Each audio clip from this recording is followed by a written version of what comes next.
Avec qui nous sommes vus il y a une semaine, je vous dis un bonjour vraiment de cœur et je nous souhaite à nous tous ici une merveilleuse bienvenue dans la sainte présence de notre Seigneur Jésus-Christ. Amen. Amen. Moi je crois que Jésus est là parce que c'est la parole qui nous a laissé dans Matthieu. Il dit, voici, je serai toujours avec vous jusqu'à la fin des temps.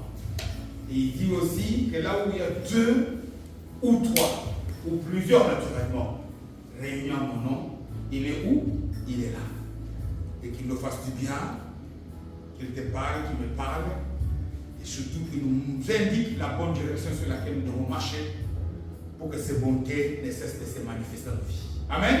Amen. Le thème de notre message de ce dimanche, c'est que nous allons voir l'importance de bien gérer toutes les épreuves de la vie. Amen. Dans la vie, nous allons connaître des tribulations, des moments difficiles, et surtout encore dans cette période de fin de temps, même pas des années. Nous sommes dans la dernière dispensation avant son retour. Il a dit, les persécutions, les tribulations, les difficultés, les soucis vont encore s'accumuler, devenir de plus en plus nombreuses. Et il y a une importance pour toi, pour moi, pour nous tous ici, de connaître qu'il est très important de savoir comment bien gérer ces périodes difficiles. Amen. Vous savez, je l'ai déjà indiqué ici, que de temps en temps, il arrive que Dieu permette des épreuves dans nos vies. Je ne dis pas que toutes les difficultés que nous rencontrons dans la vie viennent de Dieu. Non. Parce qu'il y a des difficultés parfois qu'on appelle des tentations qui viennent de l'ennemi. Mais il y a aussi parfois même dans la vie la moisson de mauvaises semences que nous avons semées. On a pris de mauvaises décisions. Ça nous coûte cher. Ce n'est ni du diable ni Dieu. Mais ici, nous allons comprendre les épreuves au sens de pourquoi parfois Dieu laisse nous, ses enfants, traverser les déserts. Parce que il est bien clair qu'on nous dit que le chemin pour quitter l'Égypte et aller dans la terre promise ne pouvait pas durer plus de 40 ans. C'est Dieu qui a voulu. Et il y avait un but. Pourquoi Dieu permet-il? Et si Dieu le permet, bien aimé, je vous dis que là, il y a une importance capitale, fondamentale, que moi et toi, nous puissions bien gérer ce qui vient de Dieu. Amen. Donc ce message, vous savez, je vous ai dit, le dimanche prochain c'est la Noël. C'est un culte de Noël. Le dimanche d'après, c'est le culte de la traversée. Mais ici, c'est un message, pratiquement le dernier comme message, prédication pure, pour faire le bilan de notre marche avec Dieu. Où est-ce que nous en sommes? Où est-ce que j'en suis? Pourquoi? Malgré mes prières, malgré mes jeûnes, malgré que je suis au culte, je suis chrétien, je suis repenti de fautes. Mais pourquoi est-ce que certaines promesses que Dieu m'a promises tardent? On le comprend dans ce message. Parce qu'Habakkuk dit, si la prophétie ou la promesse tarde, grave là. Mais c'est pas à quoi est dû le retard. Pourquoi des choses que moi et toi, on aurait dû avoir depuis trop longtemps, parfois ça traîne. Mais si ça a traîné pour Abraham d'avoir Isaac, ce n'est pas de la part de Dieu. Non. Si ça a traîné pour Anne d'avoir Samuel, ça n'est pas de l'avoir. C'est parce que Anne a su comprendre, Dieu n'exauce pas, j'ai dit nos larmes. Si Dieu exauçait nos larmes, Samuel s'est réfléchi très longtemps. Moi je ne pense pas qu'il y a quelqu'un qui a bien, très bien, pleuré comme Anne. Si certaines choses, la solution à certains problèmes tarde, comme Habakkuk le dit, c'est à cause du fait que moi et toi, parfois certaines épreuves, on n'a pas su bien les gérer parce qu'on n'a pas compris leur importance. Amen. Et puis, subsidiairement, comme nous avons encore une plaie ouverte, ça va aussi parfois nous permettre à comprendre pourquoi des drames comme celui qu'on vient de vivre il y a quelques semaines, quelques jours, viennent de se passer. Qu'est-ce qu'il y a derrière? Pourquoi Dieu a permis cela? Parce qu'on ne peut pas dire que c'est le diable, non. Et derrière tout ce que Dieu permet d'élever, il y a toujours un bien. Amen. Le sage Salomon dit, Dieu a tout fait pour un but. Quand Dieu fait quelque chose, c'est qu'il y a un objectif à atteindre derrière. Alors pourquoi ce Dieu-là permet-il? Parce que je me dis, c'est la bonne réponse qui va faire que ce que tu attendais. Parce que moi, j'aimerais que lorsque nous traversons l'année prochaine, que toutes tes attentes, que toutes les prophéties qui avaient été données sur toi, qui sont vraies, qui viennent de Dieu pour s'accomplir. Amen. Amen, hein? Amen. Parce que notre Dieu est vivant. Amen. Parce qu'avec lui, rien n'est impossible. Et son but, il dit, Jésus le Christ, jusqu'à présent, vous ne m'avez pas encore rien demandé, pas grand-chose. Moi, je veux que vous puissiez me demander afin que je puisse vous donner pour que votre joie devienne pour moi plus grande encore. Amen. Alors, il y a une importance que nous allons voir. Et avant cela, donc, je vous demande de tourner nos Bibles dans le premier livre de Moïse, au 22e chapitre. Premier livre de Moïse, pour les francophones, c'est Genèse, donc. Le livre de début. Nous allons lire l'idéal aurait été de lire tout le chapitre. Mais par faute de temps, nous allons limiter à lire que peut-être les 13 ou 14 versets. Genèse 22. Nous lisons à partir du premier verset. Amen. Je lis la parole de Dieu au nom de Jésus. Après ces choses,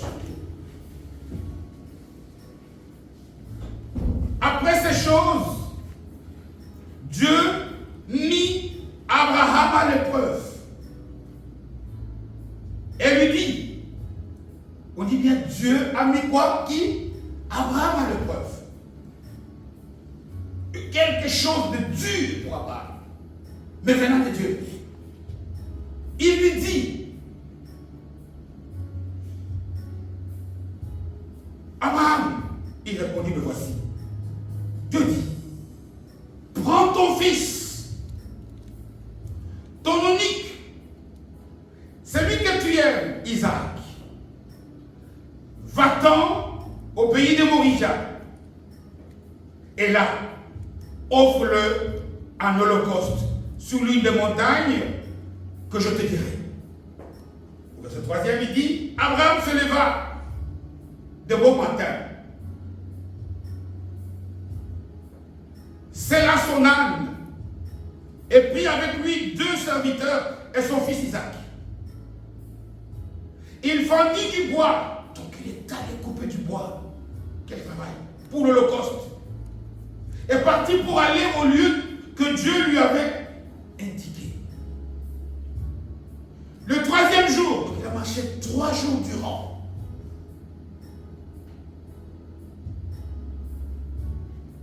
Abraham levant les yeux, il vit le lieu de loin. Et Abraham dit à ses serviteurs, restez ici avec l'âne. Moi et les jeunes hommes, nous irons juste là pour adorer et nous reviendrons auprès de nous. Auprès de vous. Abraham prit le bois pour l'Holocauste, le chargea sur son fils Isaac et porta dans sa main le feu et le couteau. Et ils marchèrent tous deux.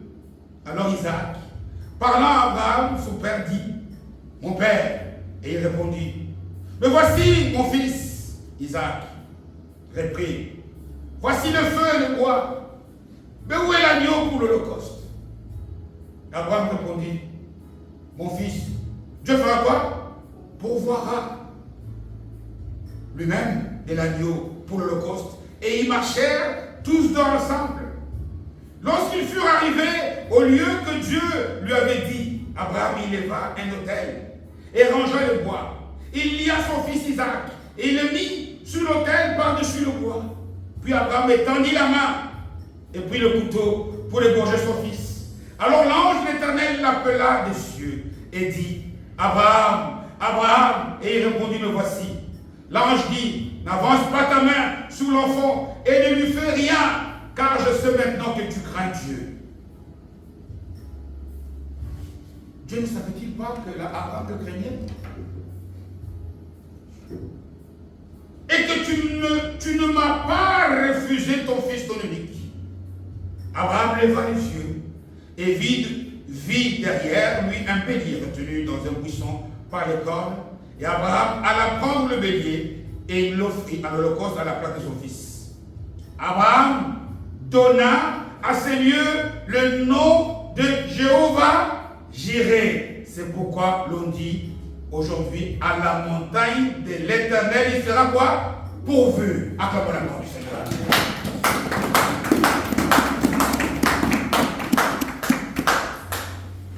Amen. Qui ne connaît jamais cette histoire? Vous savez, la clé, là où parfois notre marche avec le Seigneur parfois trébuche, c'est parce que nous voulons que Dieu puisse pourvoir. La clé, c'est que nous voulons que Dieu puisse nous donner, combler nos vies. Mais ici, nous avons la réponse que Dieu ne pourvoit pas n'importe quand et n'importe où.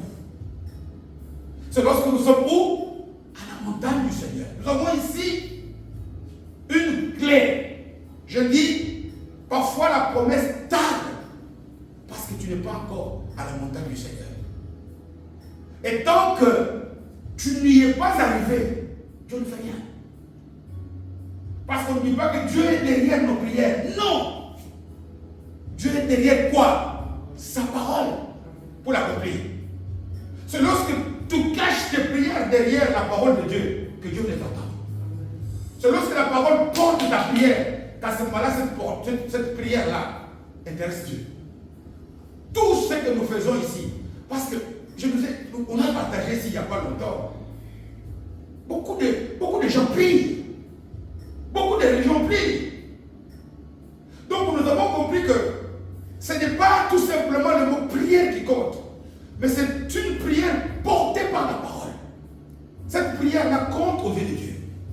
Ici, j'insiste beaucoup parce que c'est là où moi et toi, c'est que pourquoi Dieu n'accède pas à nos prières? Il ne pourvoit plus ou quoi? Dieu pourvoit. Aujourd'hui, Dieu pourvoit. Et si moi et toi, nous allons jusqu'à la montagne du Seigneur, il va pouvoir. Parce que Dieu ne se manifeste pas comme Yahweh Jireh n'importe où. Il se porte sur le mont Moria. Amen. Et c'est ça même qui est devenu le symbole. Lorsque Salomon avait construit son temple, c'était à ces lieux. Le lieu de sacrifice. Le lieu qui est devenu le symbole non pas par rapport au temple, c'est lorsque nous sommes là où Dieu veut que nous soyons, là où il y a sa présence, que sa présence là se manifeste et que nous pouvons le découvrir comme Dieu le pouvoir. Amen. Et ici, il y a cette grande question pourquoi Dieu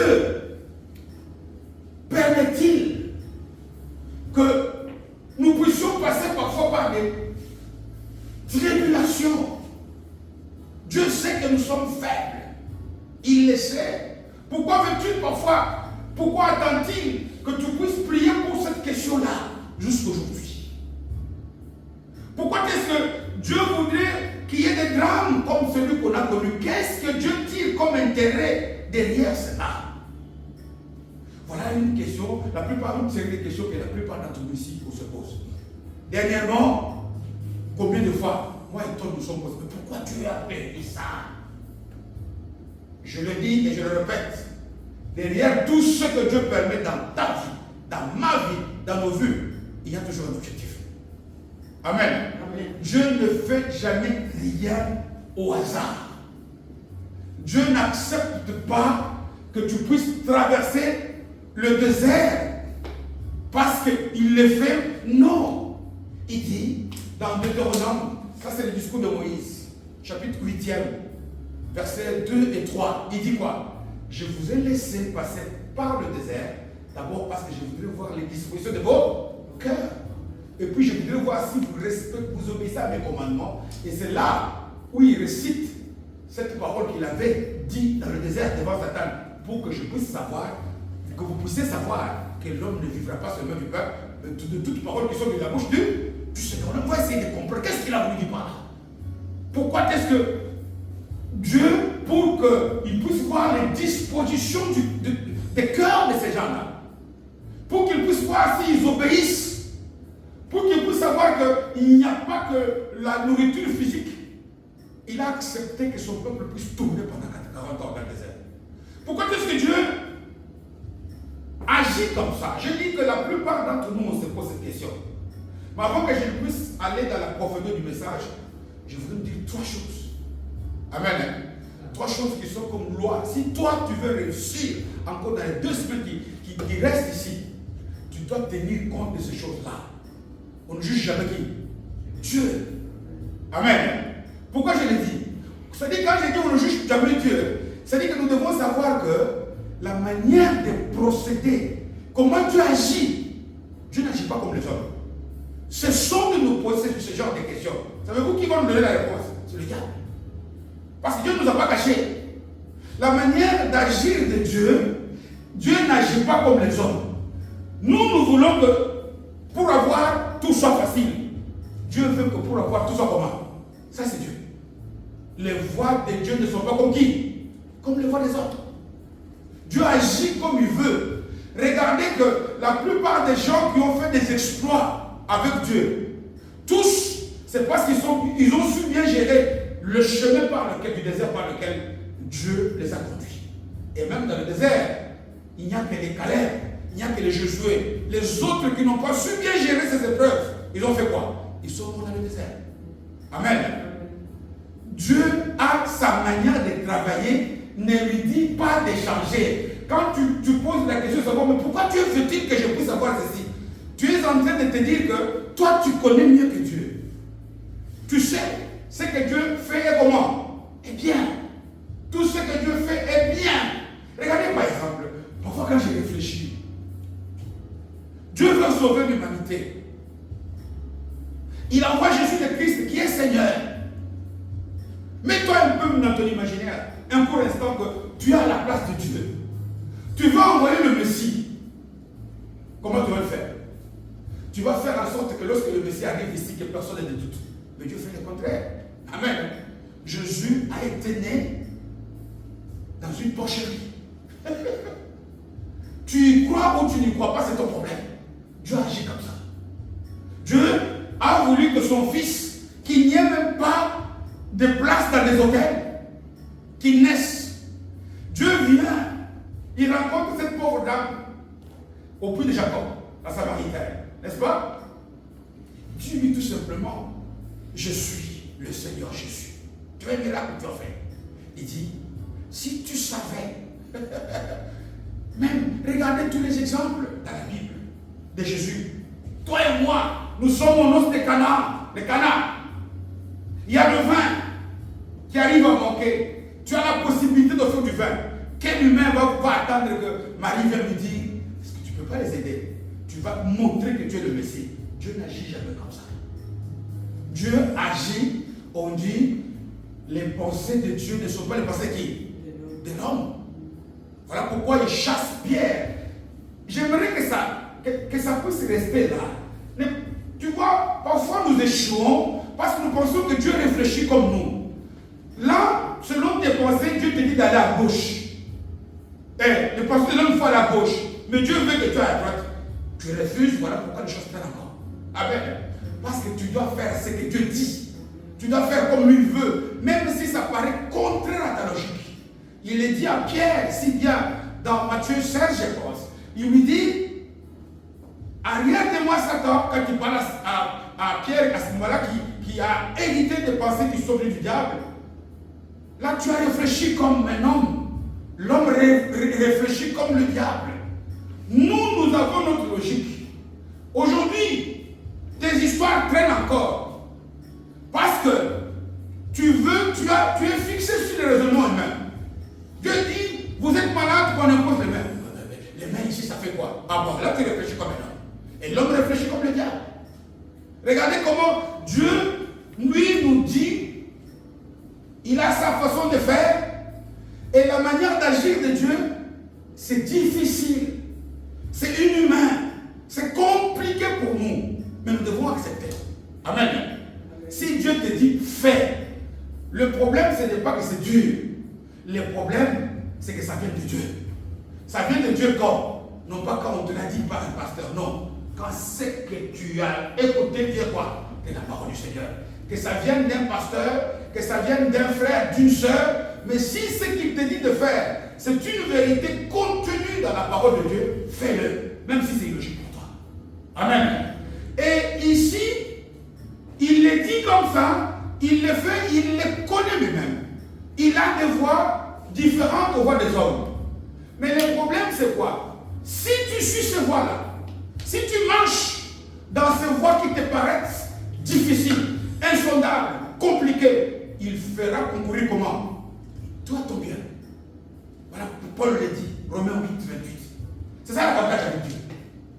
Regardez que jusqu'à présent, nous sommes aujourd'hui à 2 semaines exactement de la fin de cette année. Jusqu'aujourd'hui, est-ce que tu suis les instructions de Dieu? Ou tu suis la pensée savante que nous les hommes nous avons? Je vais faire ceci, je veux faire cela. Non!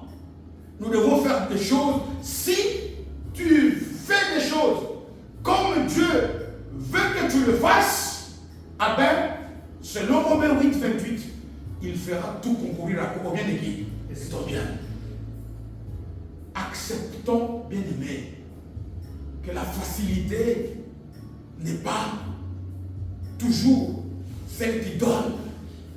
Nous, Dieu crée les arbres, il crée même le soleil, qui est un astre immense. Il parle, qui est ça? Mais on nous dit que pour nous créer, nous avons donné du travail à Dieu. Parce qu'il a pris les poussières. Dieu a travaillé. Ce qui est cher, ça s'obtient après un travail. Amen. Ça s'obtient lorsque nous sommes capables de faire cela. Et puis j'insiste beaucoup. Parce que c'est du respect. Savoir que je ne juge pas Dieu.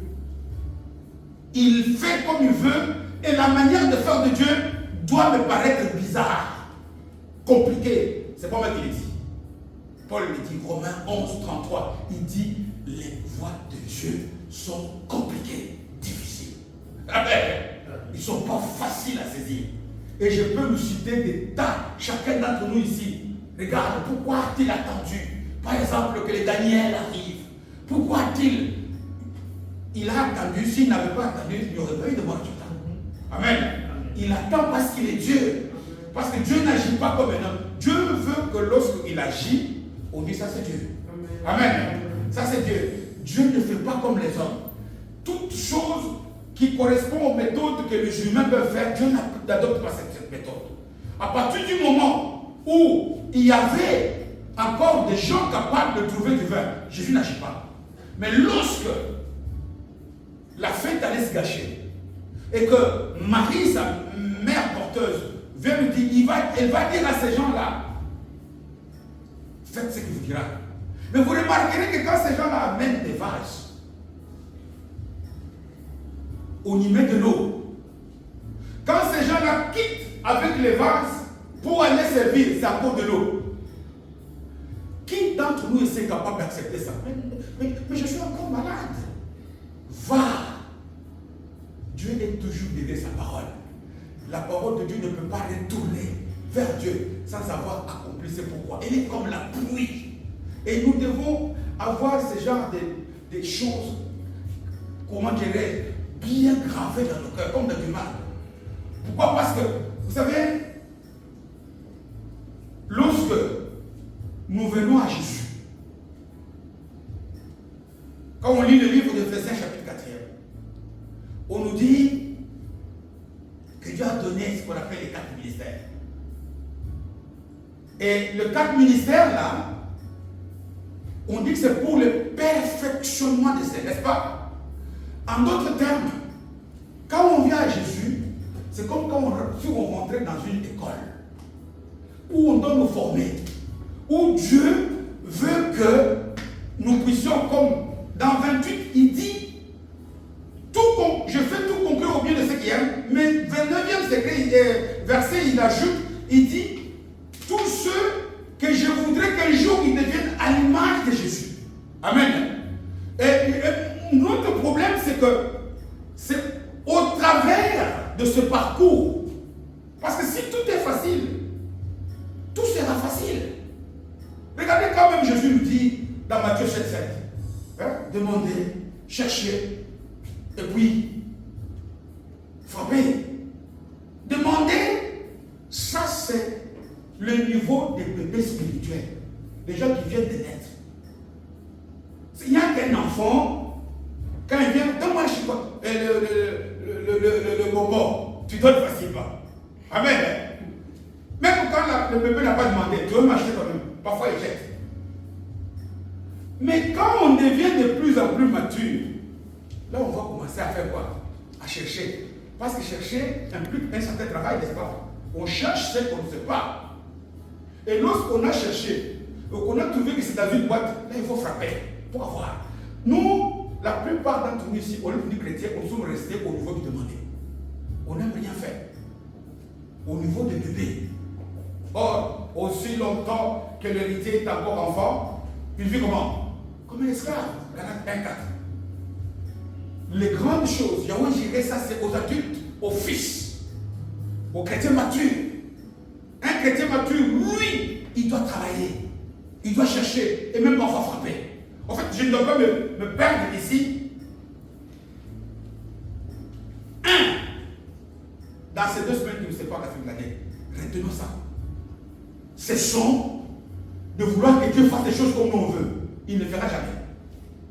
Acceptons que les voies de Dieu sont compliquées. Il les dit lui-même. Amen. Et sachons que c'est dans la mesure où nous on respecte de cette manière-là que nous allons découvrir que Dieu est Yahweh. Amen. Et c'est ce que nous sommes en train de voir dans ce texte. Un texte où Dieu met cet homme, Abraham, devant une parole difficile. Une parole difficile. Cet homme, c'est Dieu lui-même qui a vu le trouver. Genèse 11:12.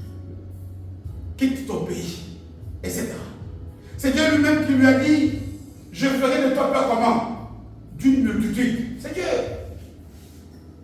Cet homme a attendu, il a été patient. Mais un jour, on nous dit, alors qu'il est tranquille, parce que vous voyez le texte commence par après ces choses. Si nous lisons au verset 21, au chapitre 21, vous allez voir que Abraham, après avoir connu des guerres, parce qu'il y avait un roi philistin qui les dérangeait beaucoup, qui s'appelait Abimelech. Et au chapitre 21, ils viennent de faire la paix. Ils ont signé une alliance. Et d'ailleurs, le verset qui termine le chapitre 21, on dit qu'il a planté des arbres. Dis-moi, quand quelqu'un plante des arbres, c'est pour que les autres puissent le voir. D'abord, c'est pour qu'il veut vivre paisiblement. Il a connu des guerres, il a connu des bagarres, il a connu Abimelech, l'a fait souffrir, le roi Gérard.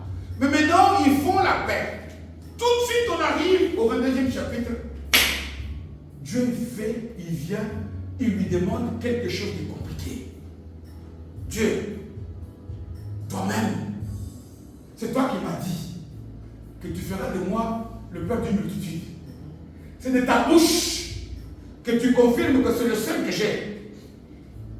Mais comment peux-tu me demander? N'est-ce pas toi qui, lorsque tu nous as donné les 10 commandements, n'est-ce pas toi qui dis que tu ne veux pas qu'on ne tue pas, n'est-ce pas? Mais comment tu me dis de tuer? Quand tu te vois devant des dilemmes comme ça, c'est que ça vient de Dieu. Amen. C'est que ça vient de Dieu. Parce que tout ça, Dieu le sait. Parce que la parole est bien écrite au premier verset. Après ces choses, Dieu fit quoi? Il mit Abraham à l'épreuve. Dieu sait tout. Quand tu as l'impression que Dieu te dit, prêche. Ne dis pas, comme Moïse, je ne sais pas parler. J'ai toujours dit que parfois des gens ont pris une bénédiction qui leur appartenait à 100%. Ils l'ont partagé avec Aaron parce qu'ils ont voulu discuter avec Dieu. Parce que Dieu lui dira, qui t'a donné la parole? La bouche de moi, n'est-ce pas? Vas-y, alors toi, ce que je te dirai, c'est ton frère qui va parler. Alors que Dieu voulait tout ça. Parfois, il y a des choses qui doivent nous appartenir tout seuls. Mais parfois, nous partageons parce que nous voulons discuter avec Dieu. Parce qu'il est bien écrit que Dieu mit cet homme à l'épreuve. C'est quoi une épreuve? Une épreuve, il y a notre frère qui est en train de passer ces épreuves maintenant. Une épreuve, c'est quoi? C'est un test. C'est un examen.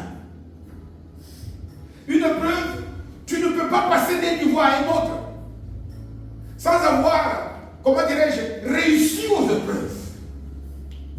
Tu ne peux pas quitter cette année et espérer atteindre d'autres dimensions si tu as échoué aux épreuves que Dieu t'a données. Regardez dans la vie qu'elle soit spirituelle ou la vie de tous les jours ici, il n'y a que ceux qui réussissent aux épreuves qui sont qualifiés. Amen. Tu ne peux pas partout pour avoir le permis de conduire. Il y a des épreuves à passer. Tu attends aussi ce que tu attends de la part de Dieu. Dieu doit voir que tu le mérites. Dieu doit voir que non seulement tu le mérites, c'est pas que. Mais tu dois lui faire la preuve que si tu le donnes, tu ne vas pas le gaspiller. Combien de gens parfois Dieu leur a donné la grâce et l'ont fait oublier? Une épreuve, c'est. Vous savez, lorsque vous voyez, par exemple, qu'on vend des véhicules comme des Porsche, des Mercedes, là, des Audi très chers, c'est parce que ce sont les épreuves auxquelles ces véhicules-là réussissent. Si tu mets une Renault, elle est déclassée. Non pas qu'elle est mauvaise, parce que voilà pourquoi ils mettent dans des voitures comme ça un peu de plus cher, de plus que tu mets ton Nissan ici. Je touche à cette porte ici, la portière est effacée. Alors, il y a les épreuves, c'est inhérent à la vie. Ce sont les épreuves qui te qualifient. Les épreuves que les étudiants ou les élèves sont en train de passer maintenant. Mais c'est ça qui va faire. Lorsque une personne te fait passer par une épreuve, ce n'est pas parce qu'il ne t'aime pas. Mais c'est pour qu'il puisse te certifier. C'est comme une sorte de certification de ah maintenant, tu es au niveau où tu peux avoir ça. La plupart d'entre nous ici, bien aimés, les choses traînent encore. Parce que jusqu'à présent, on n'a pas encore satisfait aux épreuves auxquelles Dieu nous a donné, soumis. Parce que jusqu'à présent, Dieu nous a dit des choses, on a cru que ce n'est pas Dieu. On a négligé. Parce que la méthode de Dieu pour passer, vous savez, j'aime beaucoup un passage, c'est Paul qui le dit, 1 Corinthiens, chapitre 3e, je crois à partir du verset 7e, 8e, où il dit, même quand tu prends de l'or brut, parfois quand nous voyons des bijoux, des mamans en or, là, l'or qu'on sort de la terre n'est pas comme ça. L'or est plein d'impuretés. On doit mettre de l'or à un feu de, je ne sais pas, 2000, 3000 degrés pour sortir les impuretés. Voilà pourquoi Paul dit, nous devons passer par les épreuves pour qu'on puisse voir si notre foi est en or, en argent ou en paille. La plupart d'entre nous ici, vous savez, la paille, Les jeunes qui sont nés ici ne connaissent pas trop. Nous qui venons des villages, où il y a des maisons en paille, tu mets une étincelle, c'est tout le village qui s'embrasse. La plupart d'entre nous ici, Dieu doit voir sur quoi est fondée notre foi. Si nous lui faisons totalement confiance. Et c'est les preuves qui le prouvent. Voilà même pourquoi Jacques insiste. Jacques dit, l'épreuve de la foi produit en nous de la patience, persévérance, etc. On connaît le passage. Tu ne dois pas échouer aux épreuves qui doivent venir. Tu échoues beaucoup aux épreuves, le problème est là. Cet homme a réussi aux épreuves. Pourquoi il est allé loin. Cet homme a réussi, ce n'est pas parce qu'Abraham était un homme comme toi et moi. Si lui est capable de réussir à cette épreuve, c'est que moi aussi, je dois réussir, toi aussi tu dois réussir. Nous tous, nous devons réussir. Nous devons savoir aujourd'hui, être vigilants. Être vigilant. Tout ce qui peut te sembler comme tribulation. Regarde si tu n'en es pas, si ce n'est pas la conséquence de tes mauvaises décisions que tu as prises. Si, quelque part, l'ennemi de nos âmes, tu n'as pas sa dette.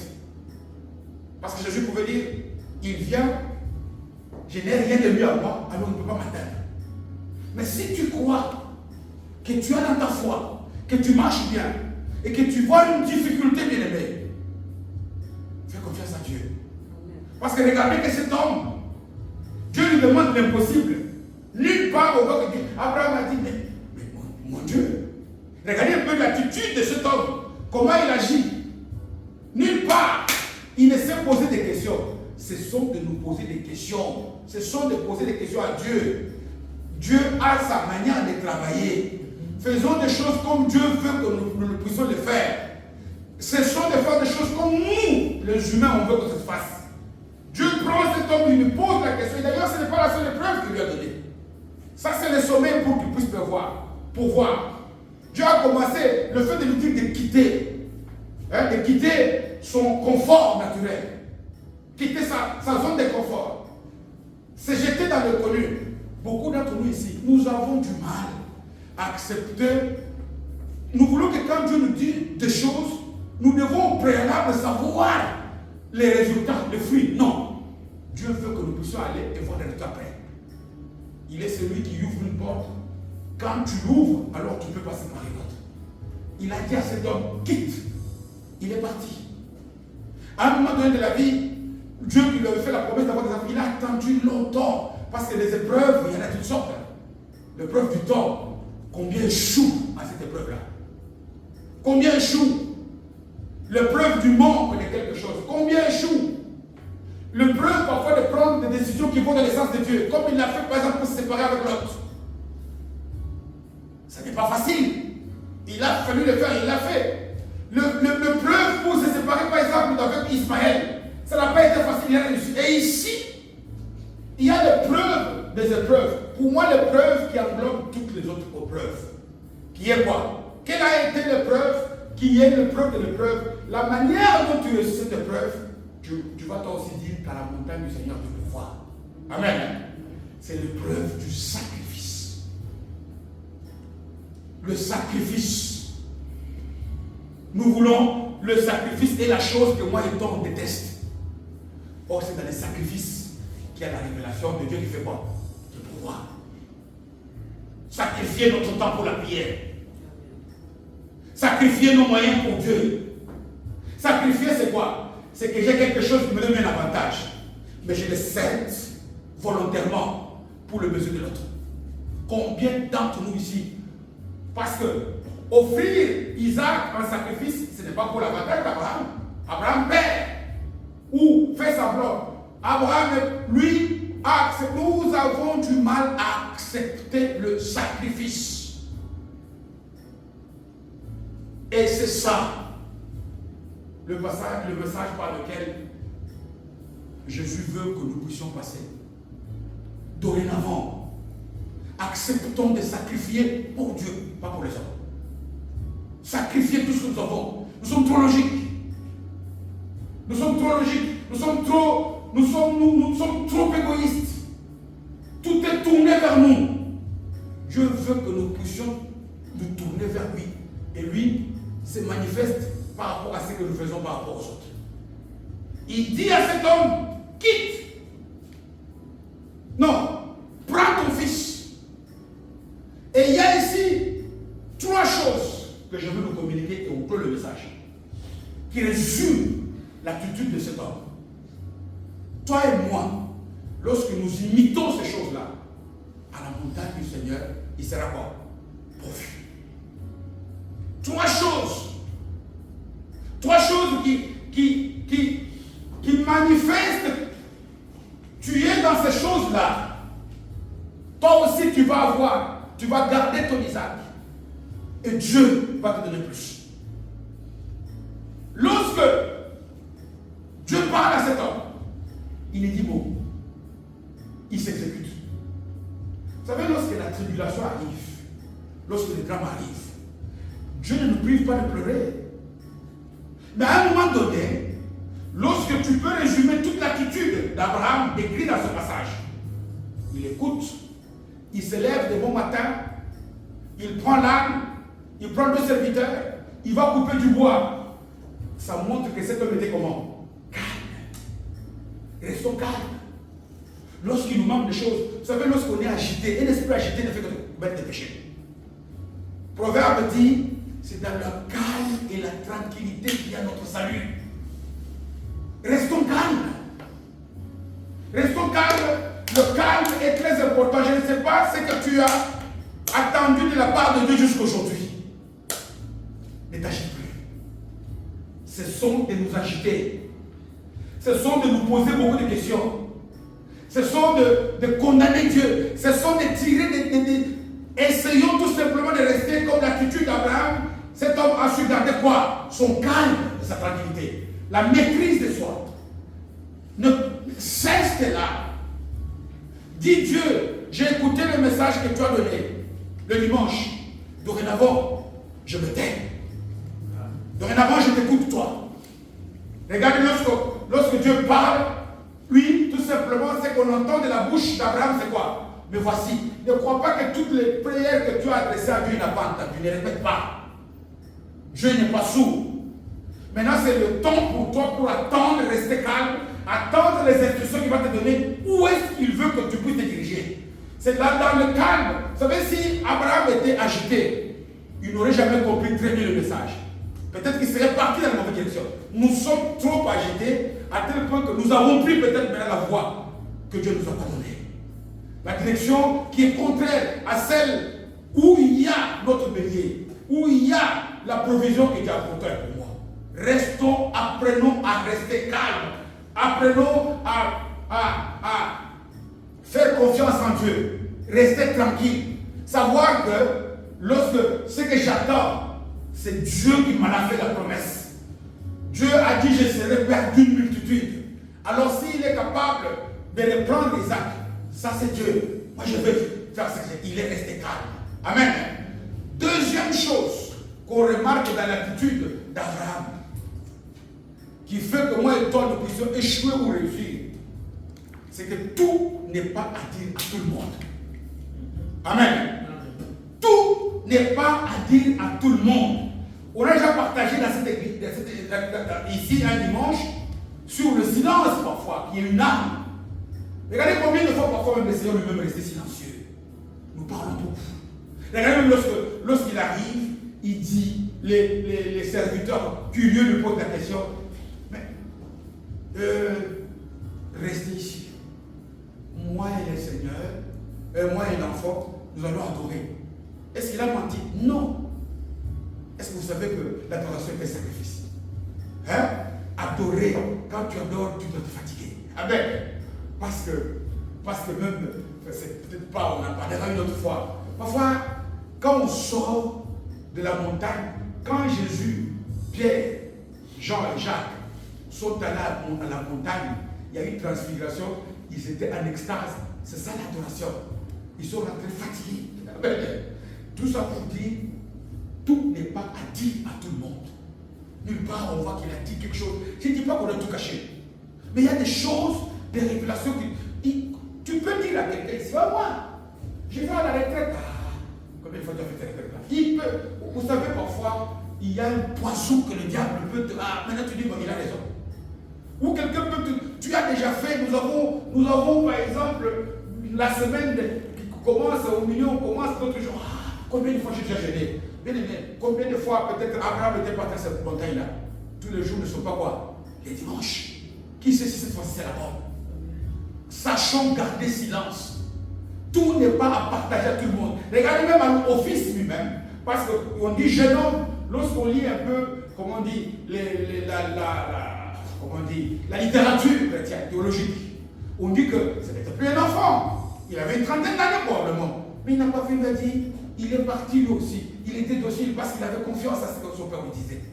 Tout n'est pas à dire à tout le monde. Oh, j'ai échoué. Oh, Dieu m'a dit ça. Mais vous ne savez pas ce qu'il y a dans le cœur. Le cœur de l'homme parfois est tortueux. Il y a parfois des gens chez qui tu te confies et c'est lui qui va maintenant commencer à céder, à peut-être te désorienter et te pousser. 1. Le calme. 2. Tout n'est pas à dire à tout le monde. Et puis 3. C'est lorsque Abraham est arrivé au sommet. Va jusqu'au bout. Pourquoi tu t'es arrêté à ce bon chemin? Dieu ne veut. Un pas avant les sommets, Abraham n'aurait jamais vu le bélier. Parce que, j'ai toujours dit cette histoire, tu ne peux pas voir ce qu'il y a sur le flanc. Une montagne a cette forme. Il n'y a que lorsque tu arrives au sommet que tu vas voir la provision. Voilà pourquoi ici, il dit où? À la montagne, au sommet. Beaucoup d'entre nous ici, nous avons commencé de prier pour des problèmes. Et on a arrêté. Pourquoi tu as arrêté? Beaucoup d'entre nous ici, il y a beaucoup d'engagements qu'on avait pris envers Dieu au début de l'année. Tu t'es arrêté pourquoi? Dieu te dit avance encore. Amen. Continue, chacun d'entre nous ici sait quel engagement il avait pris vis-à-vis de son Dieu. Toi-même, comme là où tu es là, tu sais des choses que tu faisais. Tellement tu as attendu, tu es fatigué, ne te fatigue pas. Parce que cet homme, il a marché pendant 3 jours. Vous savez, le chiffre 3 a une grande signification. On ne sait pas quelle distance il a fait. À pied, marcher avec l'âne, avec l'enfant, avec du bois, ça prend du temps. Mais il savait que c'est lorsque j'arrive au bout que Dieu va pouvoir. Avance encore. Amen. Continue toujours dans la direction où tu es en train de marcher avec Dieu. Ne t'arrête pas. Ne t'arrête pas. Continue. Fais des efforts. C'est lorsque tu vas arriver au bout que toi aussi tu diras, au sommet de la montagne de Dieu, il fait quoi? Il pourvoit. Amen. Amen. Dieu n'a pas changé. Ce qu'il a fait pour Abraham, je ne dis pas qu'il peut le faire. Je suis sûr et certain qu'il va le faire aussi pour toi. Moi, je crois qu'il va le faire pour toi, il va le faire pour moi, il va le faire pour nous tous. Mais tout simplement, même si le chemin qui nous a demandé d'emprunter, celle parfois d'une longue attente, continue toujours. Amen. Seul peut-être, mais pourquoi moi? Continue toujours. Amen. Va, il dit, jusqu'au sommet de la montagne que moi je te indiquer. Amen. Que Dieu te fasse du bien, que Dieu te fasse du bien. Retiens 3 choses, parce que je nous ai dit que c'est le dernier message par rapport à la prédication normale. Retiens que Dieu n'agit pas comme un homme. Que Dieu agisse autrement, ce n'est pas une découverte. 2. Respecte la manière d'agir de Dieu. Il fera tout concourir à ton bien. Demeure dans le calme de sa parole. Sois parfois silencieux. Va jusqu'au bout. Et tu verras la gloire de Dieu. Que Dieu bénisse sa parole. Amen. Merci.